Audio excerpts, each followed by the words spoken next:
اب میں ایک موضوع لے رہا ہوں، یہ جو قربانی کا مسئلہ ہے، اس کے بارے میں ایک زمانے میں تو بہت منکرین حدیث کی طرف سے اس کے خلاف بڑی جو ہے ایک مہم چلی تھی کہ ختم کیا جائے اس کو۔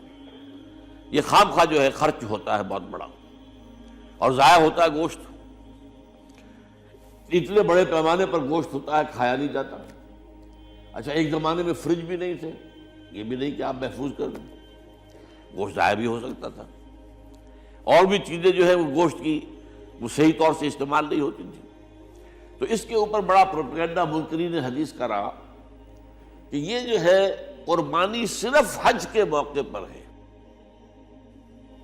میں اس کی نفی کے لیے آج آپ کو بتا رہا ہوں کہ سورہ حج کے اندر جو دو رکوع ہیں، ایک چوتھا ایک پانچواں، چوتھے رکوع میں بھی قربانی کا ذکر ہے، پانچویں میں بھی قربانی کا ذکر ہے۔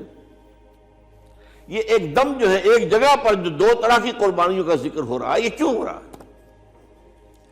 چوتھے رکوع میں وہ مناسک حج کے ساتھ اس کا ذکر ہے، وہاں جو فرمایا گیا لِيَشْهَدُوا مَنَافِعَ لَهُمْ وَيَذْكُرُوا اسْمَ اللَّهِ عَلَىٰ مَا رَزَقَهُم مِّن بَهِيمَةِ الْأَنْعَامِ فِي أَيَّامٍ مَّعْلُومَاتٍ عَلَىٰ مَا رَزَقَهُم مِّن بَهِيمَةِ الْأَنْعَامِ فَكُلُوا مِنْهَا وَأَطْعِمُوا الْبَائِسَ الْفَقِيرَ۔ وہاں پہ قربانیاں دو، پھر اللہ کا نام لو، ان جانوروں پر جو اللہ نے تمہیں عطا کیے ہیں ان جو معین دنوں کے اندر دو، فی ایام معلومات، اور پھر اس میں سے خود بھی کھاؤ، اور جو ہے جو جیسے صدقہ کا گوشت ہوتا ہے وہ نہیں ہے، وہ قربانی کا گوشت ہے، اس میں سے آپ خود بھی کھائیں اور غرباء کو کھلائیں، غریبوں کو دیں، مساکین کو دیں۔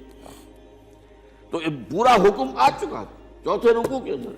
پانچواں رکوع پورا کا پورا جو ہے وہ عید الاضحیٰ پر ہے میرے نزدیک۔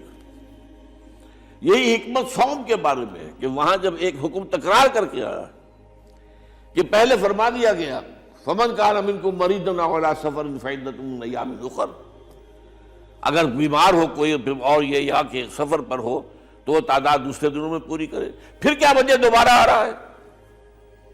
شہر رمضان الذی انزل فیہ القرآن ھدی للناس وبینات من الھدی والفرقان فمن شہد منکم الشہر فلیصمہ ومن کان مریضا او علی سفر فعدۃ من ایام اخر۔ کیوں؟ یہ تو ادبی اعتبار سے یہ کلام کا عیب شمار ہوتا ہے، تکرار بلا کسی سبب کے، نہیں، سبب کے بغیر نہیں ہے۔ وہاں کیا تھا؟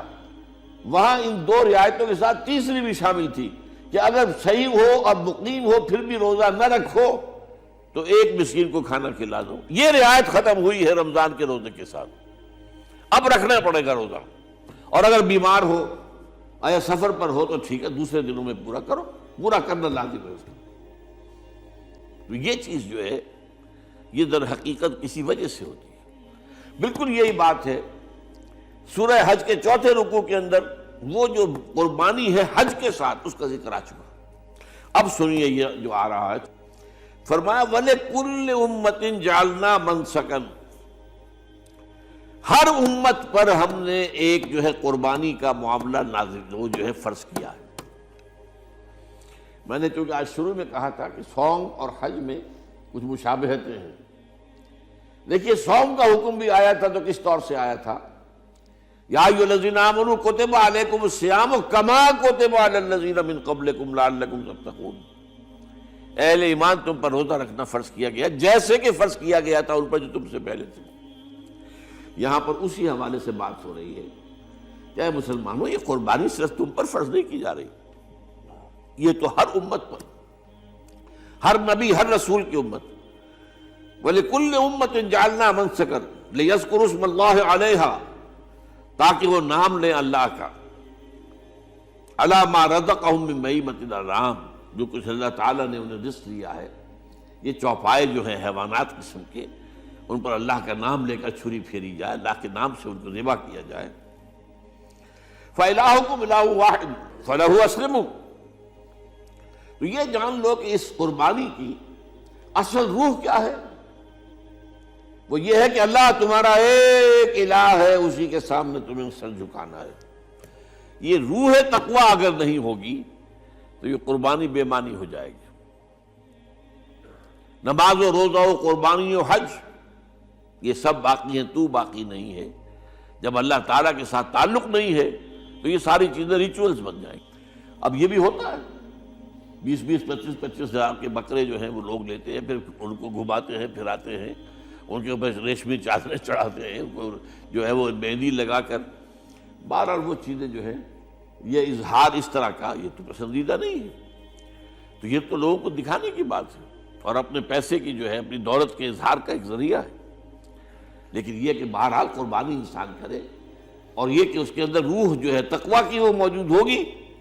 فَإِلَٰهُكُمْ إِلَٰهٌ وَاحِدٌ فَلَهُ أَسْلِمُوا وَبَشِّرِ الْمُخْبِتِينَ. اور اے نبی ان لوگوں کو بشارت دے دیجئے کہ جو اللہ کے سامنے جھکے رہتے ہیں، خشوع اور خضوع کی شکل اختیار کرتے ہیں. الَّذِينَ إِذَا ذُكِرَ اللَّهُ وَجِلَتْ قُلُوبُهُمْ، وہ لوگ کہ جب اللہ کا نام لیا جائے تو ان کے دل لرز اٹھتے ہیں. وَالصَّابِرِينَ عَلَىٰ مَا أَصَابَهُمْ، اور صبر کرنے والے جبکہ اس چیزوں پر کہ جو اللہ کی طرف سے ان پر آ گئی، وہ مصیبتیں، کوئی تکالیف. والمقیم الصلاۃ، اور نماز کو قائم کرنے والے. ومما رزقناہم ينفقون، اور جو کچھ ہم نے انہیں دیا ہے اس میں سے خرچ کرنے والے. یہ ایک نظام ہے پورا کا پورا جو آیت میں بیان کر دیا گیا. اس کا ایک جز جو ہے وہ یہ بھی ہے وَلِكُلِّ أُمَّةٍ جَعَلْنَا مَنْسَكًا. یہ قربانی کا معاملہ جو ہے یہ بھی ہم نے ہر امت کے اوپر فرض کیا، ہر امت جو ہے اس کے اوپر لازم کیا گیا، اور اے مسلمانوں آج تم پر بھی لازم کیا جا رہا ہے. وَالْبُدْنَ جَعَلْنَاهَا لَكُم مِّن شَعَائِرِ اللَّهِ، اور یہ جو قربانی کے اونٹ ہیں، یہ خاص طور پر چونکہ عرب میں تو اونٹ کی قربانی ہوتی تھی، دوسرے جانور تو وہاں کم ہوتے ہیں، اور بہرحال ان کی قیمتی متاع بھی اونٹ ہے.